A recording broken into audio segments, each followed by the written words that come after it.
Hello students, moving on to the lecture number 10 which will include the part 1 of practice questions. अभी इसमें हम पहली जो दो कोलिगेटिव प्रॉपर्टीज़ हैं relative lowering of vapour pressure and elevation in boiling point उस पर कुछ क्वेश्चंस करेंगे और नेक्स्ट जो अपना आएगा उसके अंदर हम एलिवेशन इन बॉइलिंग पॉइंट और डिप्रेशन इन फ्रीजिंग पॉइंट इस पर कंबाइंड क्वेश्चंस आते हैं वो करेंगे और डिप्रेशन इन फ्रीजिंग पॉइंट पे करेंगे और ऑस्मोटिक प्रेशर पे करते हैं। पार्ट 1 स्टार्ट करते हैं फिलहाल हम। पहला question, solution containing 30 grams of a non-volatile solute in exactly 90 grams of water has a vapor pressure of 21.85 mm of Hg at 298 Kelvin. Further, when 18 grams of water is added to the solution, the new vapor pressure becomes 22.15 mm of Hg. Calculate the molecular mass of the solute and vapor pressure of water at 298 Kelvin. Basically दो equations बनेगी और दो variables होंगे मेरे पास। सबसे पहले क्या मैं बोल सकता हूँ कि अपना जो फॉर्मूला था वो क्या था, formula P naught minus P S upon P S is equal to N1 upon N1 plus N2 था। पहले केस की बात करता हूँ मैं, प्योर वाटर का तो वेपर प्रेशर निकाला, मतलब P नॉट तो वेरिएबल है मेरा। फर्स्ट केस में जब 30 ग्राम्स और 90 ग्राम्स था तो वेपर प्रेशर सोल्यूशन का कितना था 21.85। यहाँ P नॉट आता है ना, नीचे P नॉट आ जाएगा, यहाँ पे P नॉट रहने दो, ये हो गया। इज इक्वल टू सामने N1 मतलब 30 अपॉन M ले लूँ मैं, इसका molecular mass upon 30/m plus 90/18 मतलब 5 हो जाएगा। ये तो पहला केस हो गया, इक्वेशन नंबर 1। इक्वेशन नंबर 2 में अब जो नया वेपर प्रेशर है वो बन गया है 22.15, नीचे तो P नॉट ही रहेगा, इज इक्वल टू सही सामने की साइड में क्या आएगा, अब 18 ग्राम्स ऑफ वाटर और ऐड कर दिया, मतलब ऊपर तो 30/m जो था वो तो एज इट इज रहेगा, नीचे 30/m हो गया। अब 18 ग्राम्स और ऐड कर दिया है तो 90 पहले से था, 90 प्लस 18 कितना हो जाएगा 108, तो यहाँ पे नीचे क्या आ जाएगा +6। सो कहना है फर्स्ट इक्वेशन ये बन गया है, सेकंड ये बन गया 1/2 अगर मैं करूँ तो P नॉट से P नॉट कट के इधर नीचे क्या रह जाएगा P naught minus 21.85 upon P naught minus 22.15 is equal to 30/m से 30/m भी कट जाएगा, ये वाला जो नीचे वाला वैल्यू है ये ऊपर आ जाएगा, मतलब ये क्या आ जाएगा 30 प्लस 6m अपॉन m और ये क्या हो जाएगा 30 प्लस 5m अपॉन m। तो कहना है I can write it as 30 plus 6m upon 30 plus 5m, ठीक है। This is number 3। अब इसको सॉल्व करके तुम लोग क्या करो, m को p मतलब m को कन्वर्ट कर दो p नॉट के टर्म्स में और किसी भी एक इक्वेशन में डाल दो, आंसर आ जाएगा। एक तो अपना ये तरीका था, क्या जो दूसरा वाला तरीका है अपना उससे इजी पड़ेगा क्या, अपन वो दूसरा वाला जो फॉर्मूला हमने लिखा था उससे करने का ट्राई करें एक बार। मतलब दूसरा फॉर्मूला क्या था अपना P S upon P naught minus P S, और वो क्या आता था N2/N1। इसको अपन ऐसे लिख सकते हैं ना, P naught minus P S upon P naught is equal to N1 upon N2। मैं इस फॉर्मूला का भी एडवांटेज बताता हूँ तुमको। दिख रहा था वहाँ पे जो पहले मैंने तरीका लगाया उसमें कितना कॉम्प्लेक्स इक्वेशन बन रहा था, सॉल्व करना बहुत डिफिकल्ट जाता। इसमें देखो शायद ईजी हो जाए, P naught minus first case में 21.85 upon P naught is equal to N1 कितना हो जाएगा 30/m और नीचे क्या आ जाएगा 5, ठीक है। नेक्स्ट केस में पी नॉट माइनस अब क्या है प्रेशर 22.15 अपॉन कितना आ जाएगा P naught is equal to same ऊपर तो 30/m नीचे कितना आ जाएगा N2 6। अब देखो कितना इजी बन गया इक्वेशन, कर दो 1/2 में इधर क्या बच जाएगा P naught minus 21.85 upon P naught minus 22.15 is equal to simply क्या आ जाएगा 6/5। कोई प्रॉब्लम, 6/5 आ गया सीधा। देखो अभी एक ही वेरिएबल रह गया ना, मतलब सीधा यहाँ से देखो सॉल्व करने में आ जाएगा easy. 5P naught minus 5 into 21.85 is equal to 6P naught minus 6 into 22.15। यहाँ से P नॉट आ जाएगा, थोड़ा बहुत अप्रॉक्सीमेशन कर लेना, P नॉट को उठा के क्या कर देना यहाँ पे पुट कर देना किसी भी एक में, M का वैल्यू आ जाएगा। जो पहले हमने किया था वो बिल्कुल गलत तरीका था, उससे मत करना, ठीक है। क्योंकि ये वैसे तो बोर्ड्स लेवल का ही क्वेश्चन है, इतना कोई डिफिकल्ट नहीं है, लेकिन कैलकुलेशन पॉइंट ऑफ व्यू से अगर मैं सोचूं तो बहुत अच्छा क्वेश्चन है। क्योंकि वो वाला अगर मैं लगाता तो हम उसमें उलझे ही रह जाते, क्योंकि वहाँ पे एक टर्म आता P नॉट इंटू M का और फिर डिवाइड में जाके सब्सटीट्यूट करना बहुत डिफिकल्ट होता। यहाँ देखो कुछ ही नहीं करना पड़ा, ये वाला फॉर्मूला कितना ईजी बना दिया इसने, एकदम ईजी बनाया। दोनों को सॉल्व करो और आंसर निकाल दो। तो यूज दिस फॉर्मूला, जहाँ पे भी तुमको लगता है कैलकुलेशन थोड़ी टिपिकल है या नहीं हो रहा है, कुछ भी रास्ता नहीं निकल रहा है, ये यूज करो। आगे बढ़ते हैं अपन। Next, the vapour pressure of a dilute aqueous solution of glucose is 700 mm of Hg at 370 Kelvin. Calculate molality and mole fraction of the solute. अभी मोलैलिटी कैसे निकालेंगे और मोल फ्रैक्शन कैसे निकालेंगे? मेरे पास ग्लूकोज के सोल्यूशन का मतलब पीएस का वैल्यू दिया हुआ है 700 ml। कहना है इसे मेरे को प्योर वाटर का कुछ भी नहीं दिया है, तो प्योर वाटर का मेरे को क्या लेना पड़ेगा? 180 m मान के ले लूँ मैं, कभी भी क्वेश्चन में नहीं दिया हो तो ये ले लेना सीधा। तो कहना है इसे यहाँ से मेरे पास आ जाएगा P naught minus P S upon P naught is equal to N1 upon N1 plus N2। Mole fraction इसका ही पूछे ना सल्यूट का, मतलब x1 आ जाएगा यहाँ से सीधा। x1 का वैल्यू क्या हो गया? 760 माइनस 700 मतलब 60 अपॉन 760 कैंसिल आउट हुआ, 2 से जाएगा ये 3 अपॉन 38। चेक करो कितना आ रहा है, 0.08 के आसपास आ जाएगा। x1 का वैल्यू आ गया। अब बात आती है मोलैलिटी की। मोलैलिटी क्या होता है? Moles of salute upon mass of solvent in KG.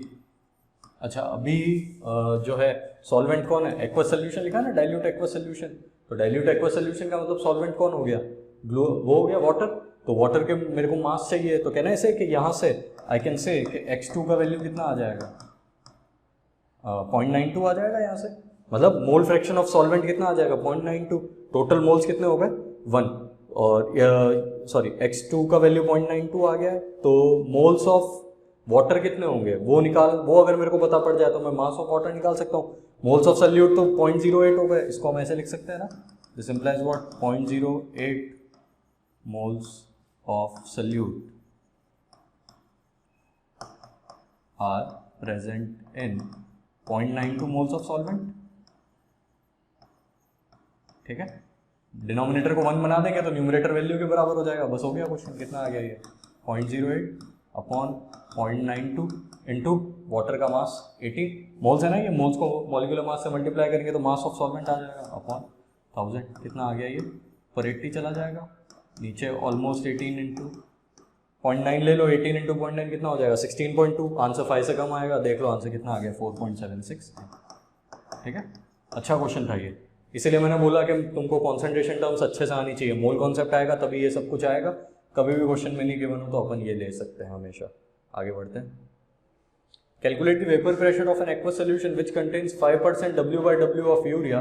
The vapour pressure of pure water is 235 mm of Hg। Again 5% of urea दिया है तो मैं लिख सकता हूँ ना 5 grams of urea present in 100 grams of solution. Again JEE base के questions है तो हम वही फॉर्मूला यूज करेंगे जिसमें मेरे को नेग्लेक्ट करना है या नहीं करना है उसका हम कोई वो नहीं करना है कि नेग्लेक्ट करेंगे या नहीं करेंगे। सीधा फॉर्मूला यूज कर लें, P naught minus P S upon P S is equal to N1 upon N2। ठीक है, पी नॉट कितना है? 23.5। पी एस निकालना है upon P S is equal to N1 कितना दिया हुआ है? N1 के लिए मतलब मोल्स ऑफ सल्यूट कितना आ जाएंगे? 5/60 अपॉन N2 क्या हम बोल सकता हूँ 95 ग्राम्स हो जाएगा वाटर, 95/18। इसको सॉल्व कर लेना, इजी कैलकुलेशन है। पी एस सॉल्व करोगे 23.14 आ जाएगा। कैलकुलेशंस का पार्ट तुम्हारे ऊपर ही छोड़ रहा हूँ मैं। Next, the relative lowering of vapour pressure of an aqueous solution containing a non volatile solute is 0.0125। कहना है इसे मेरे को सीधा delta P upon P not जो कि x1 होता था इसका सीधा वैल्यू दे दिया है 0.0125। Now what have to calculate the molality. मतलब मैं बोल सकता हूँ x1 का वैल्यू आ गया 0.0125 मतलब 0.0125 moles of solute are present in कितना सॉल्वेंट हो जाएगा? 1 में से 0.0125 माइनस कर दूँ, moles of solvent. I hope clear है ये, क्योंकि ताकि दोनों का मिला के सम कितना हो जाए 1। मोलैलिटी क्या हो जाएगा? ऊपर तो मोल्स ऑफ सॉल्यूट 0.0125, नीचे मोल्स ऑफ सॉल्वेंट कितना है? 1 माइनस 0.0125 इंटू मोलिकुलर मास कितना है? कौन है? वाटर ही है, कुछ दिया हुआ नहीं है ना, एक्वस दिया हुआ है तो 18 अपॉन 1000। कितना आ गया ये? 12.5 अपॉन 18 इंटू 1 माइनस 0.0125। इसको सॉल्व करोगे आंसर आ जाएगा। इजी क्वेश्चन था ये चीज़ करनी आनी चाहिए तुम लोगों को। मोल फ्रैक्शन अगर इतना है तो इसका मतलब इसका न्यूमरेटर का वैल्यू इतना है और डिनोमिनेटर 1 है। डिनोमिनेटर में कौन आता था? N1 plus N2 moles of salute plus moles of solvent, दोनों का सम मिला के कितना है 1। तो सॉल्वेंट कितना होगा 1 माइनस ये N1 ही तो हो गया एक्चुअली। ठीक है, आगे बढ़ते हैं। Next, 2 grams each of two solutes A and B, if the molar mass of A is greater than molar mass of B, are dissolved separately in 50 grams of same solvent। ठीक है, दोनों में 50 ग्राम solvent का मास है, दोनों में salute का मास 2 grams है, which will show greater deviation in boiling point. Deviation की बात की जा रही है, क्या ना इसे delta TB is inversely proportional to molar mass and proportional to number of moles, और I can say proportional to given mass. Moles क्या होता है, given mass upon molecular mass, तो मोलर मास किसका ज्यादा है, ए का, तो एलिवेशन किसका कम होगा, so delta TB of B will be greater than delta TB of A। Answer क्या हो जाएगा, ग्रेटर पूछा है, आंसर इज B। ठीक है, बहुत इजी है, इसमें कुछ भी नहीं था। Next, boiling point elevation constant for benzene is 2.57 degree Celsius पर मोलर, पर मीटर नहीं है वो, m है मतलब molality. If the boiling point of benzene is 81 degree Celsius, solvent है बेंजीन अपना, तो मैं बोल सकता हूँ ना सोल्यूशन का जो बॉइलिंग पॉइंट आएगा वो सॉल्वेंट से ज्यादा आता है, तो 81 से ज्यादा आएगा, वो देख लो आंसर भी दिख रहा है। Then find out the boiling point of a solution formed when 5 grams of C14H12 is dissolved in 15 grams of benzene। Straightforward question है, कहना है इसे TB minus 2.57, ये हो गया delta TB is equal to KBM, sorry TB minus कितना दिया हुआ है 81। आंसर क्वेश्चन में डिग्री में दिया हुआ है, आंसर भी डिग्री में निकाल दो, कोई प्रॉब्लम नहीं है, जरूरी नहीं हर बार केल्विन में कन्वर्ट करें। इज इक्वल टू KB कितना है 2.57 into molality, moles of salute 15 upon mass कितना होता है बेंजीन का 78 अपॉन मास ऑफ सॉल्वेंट कितना हो गया 5/1000। यहाँ से TB सॉल्व करोगे आंसर आ जाएगा। आगे बढ़ते हैं अपन। Next, on dissolving 3.24 grams of sulfur in 40 grams of benzene, the boiling point of solution was higher than that of benzene by 0.81 Kelvin। कहना है इसे, सीधा मेरे को एलिवेशन दे दिया है, डेल्टा TB का value 0.81, find the molecular formula of sulphur. ये वैल्यू किसके बराबर है, KB 2.53 इंटू मोलैलिटी, मोलैलिटी क्या हो जाएगा 3.24 अपॉन मॉलिक्यूलर मास सल्फर का होल अपॉन क्या आ जाएगा यहाँ पे 40 grams of benzene, 40 grams of benzene 40/1000। देखो m का वैल्यू कितना आ रहा है 1000 ऊपर चला जाएगा, m को उधर लेके जाओ, ऊपर क्या क्या आ रहा है 2.53 इंटू 3.24 इंटू 1000 और नीचे क्या आ रहा है 40 इंटू 0.81। इसको तो देखो ये सीधा 4 से कट रहा है ना, सो ढंग से देखोगे तो सीधा 4 से जा रहा है, ये गया 10 से, कितने से गया ये 100 से, 2.53 इंटू 100 कितना आ गया 253 ग्राम्स। ये तो मोलार मास आया, लेकिन मेरे से क्वेश्चन में कुछ और पूछा है कि मॉलिक्यूलर फॉर्मूला सल्फर का क्या होगा।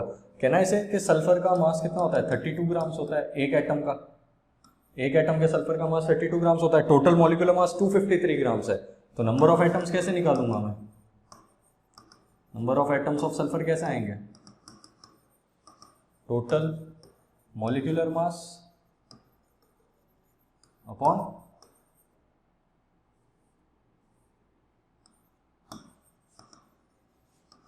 Atomic mass of sulphur. कितना आ रहा है ये 253 अपॉन 32, अप्रोक्सीमेटली ले लो इसको 254 ले लो, या फॉर एग्जांपल 256 ले लो, कोई प्रॉब्लम नहीं है, 256 ले लो, तो क्या डायरेक्ट कटेगा 32 8 इज 256, आंसर क्या आ जाएगा 8। ऐसे क्वेश्चंस में वैसे भी जो फॉर्मूला मेकिंग होता है उसमें स्टोइकियोमेट्रिक फॉर्मूला ही आना चाहिए, नॉन स्टोइकियोमेट्रिक नहीं चलेगा, 7 तो आ नहीं सकता ना, तो थोड़ा बहुत अप्रोक्सीमेशन करोगे तो आंसर क्या आ जाएगा S8। वैसे क्वेश्चन में यहाँ पे ये वैल्यू 2.56 से गिवन होगा, तो वो तो अभी तो जानबूझ के थोड़ा सा कैलकुलेशन में डराने के लिए दिया हुआ है ऐसा। आगे बढ़ते हैं अपन। What mass of non-volatile solute urea needs to be dissolved in 100 grams of water in order to decrease the vapor pressure of water by 30%? What will be the molality of solution? अच्छा, मास का answer नहीं दिया हुआ है, molality का दिया हुआ है, मास निकाल देंगे अपन अभी। In order to decrease the vapor pressure of water by 30%, बहुत अच्छा क्वेश्चन है ये। इसमें क्या बोला है कि वेपर प्रेशर वाटर का कितने से डिक्रीज करना है 30% से। सो कहना है इसे कि PS जो होगा वो एक्चुअली 70% ऑफ P0 रह जाएगा, क्योंकि 30% से जब हमने जो नॉन वोलेटाइल सॉल्यूट ऐड किया तो वाटर का जो सोल्यूशन बना, जो भी सॉल्यूट ऐड करने पे यूरिया जब ऐड किया हमने वाटर में, तो जो सोल्यूशन बना उसका जो वेपर प्रेशर है वो वाटर के कंपैरिजन में 30% कम है, तो मैं बोल सकता हूँ ना कि pressure of solution will be left amount that is 70%। So हम यहाँ से लिख सकते हैं PS is equal to 0.7 of P naught. अच्छा यहाँ पे ध्यान रखना बाय 30% है, अगर 230% दिया होता है यहाँ पे, अगर इसी क्वेश्चन में 230% लिखा होता तो normal English point of view से अगर तुम सोचो तो सीधा हम बोल सकते थे कि वेपर प्रेशर वाटर का सीधा 30% पे गया है, तो वहाँ पे हम 30% कर सकते थे। खैर अभी यहाँ पे देखते हैं P naught minus P S upon P naught is equal to सामने आ जाएगा N1 upon N1 plus N2। P naught कितना है, पी नॉट को पी नॉट रहने दो, यहाँ कितना आ गया 0.7 P naught upon P naught is equal to N1 कितना है। अगेन ये वाला फॉर्मूला यूज करोगे फिर से फंस जाओगे। क्यों फंस जाओगे? क्योंकि फिर से N1 को N2 के सामने हम नेग्लेक्ट करेंगे या नहीं वो कैसे पता पड़ेगा? जब मेरे को इसका मास पता पड़ेगा, मेरे को मास थोड़ी पता है, मास तो मैं निकालने वाला हूँ। इस केस में आंसर भी बड़ा आता है, 140 145 के आसपास आता है, तो ये वाला फॉर्मूला मत लगाओ, इससे बेटर हम ये वाला फॉर्मूला लगाएं, P naught minus P S upon P S is equal to पर क्या आता था N1 अपॉन N2। ये वाला यूज़ करो, जेई में जनरली यही वाला यूज़ किया करो, P naught minus 0.7 P naught upon नीचे भी क्या आ जाएगा 0.7 पी नॉट। N1 कितना हो जाएगा मेरे पास है ना, कितना गिवन मास तो नहीं है, x निकालना है, m ले लेता हूँ मैं उसको, मॉलिक्यूलर मास यूरिया का 60 अपॉन 100/18 मतलब 5.55 हो जाएगा। ये पी नॉट से पी नॉट कट जाएगा, क्या बचा ये 3/7 बचा ना यहाँ से, 3/7 इज इक्वल टू ये बचेगा 18m अपॉन 16/100। देखो कैंसिल आउट हो रहा है, 6 10 m का वैल्यू कितना आ गया 1000 आ गया, यहाँ से ये भी कट गया 1000 अपॉन 7 अप्रोक्सीमेटली कितना आ जाएगा 143 ग्राम्स। फर्स्ट पार्ट का आंसर वही मिसिंग है, इसमें 143 ग्राम्स आएगा पहले पार्ट का, ये निकल गया। अभी क्या निकालना है मोलैरिटी, मोलैरिटी निकालना तो बहुत इजी हो गया, मोल्स ऑफ सल्यूट, सल्यूट का मास निकाल दिया तुमने, ये रहा 143 upon 60 upon mass of solvent कितना है 100/1000 गया, ये 10 ये भी गया, मतलब आंसर क्या आ गया 143/6 23.88। ठीक है, इजी क्वेश्चन था। अगर ये फॉर्मूला लगाओगे तो वो वाला लगाते तो नेग्लेक्ट नहीं कर सकते थे, नेग्लेक्ट करते तो ये आंसर गलत हो जाता तुम्हारा। नेग्लेक्ट कैसे कर सकते हो, 143 अपॉन 60 आता मोल्स ऑफ सॉल्यूट, और मोल्स ऑफ सॉल्वेंट 100/18 है, मतलब मोल्स ऑफ सॉल्वेंट 5.55, और जो अपना मास ऑफ जो मोल्स ऑफ सॉल्यूट है वो 2.3 2.4 के आसपास आ रहा है, तो 2.3 2.4 को 5.55 के सामने कैसे नेग्लेक्ट करोगे, ऑब्वियसली आंसर गलत आता। तो यूज दिस फॉर्मूला, ठीक है, ज़्यादा बेटर रहेगा। और ये समझना बाय और टू का कॉन्सेप्ट, बाय का मतलब कि बचा हुआ अमाउंट पी नॉट है, मतलब एक तरीका वैसे ही तुम समझ सकते हो, और टू का मतलब क्या हो गया कि उतना है, टू का मतलब 30% पे पहुंचा दिया, बाय 30% है मतलब 30% से कम किया है, तो बचा कितना 70%। आगे बढ़ते हैं अपन। 10 gram of glucose and 20 grams of sucrose are dissolved in 100 grams of water. तीन बेसिकली हो गए, 2 सल्यूट और 1 सॉल्वेंट।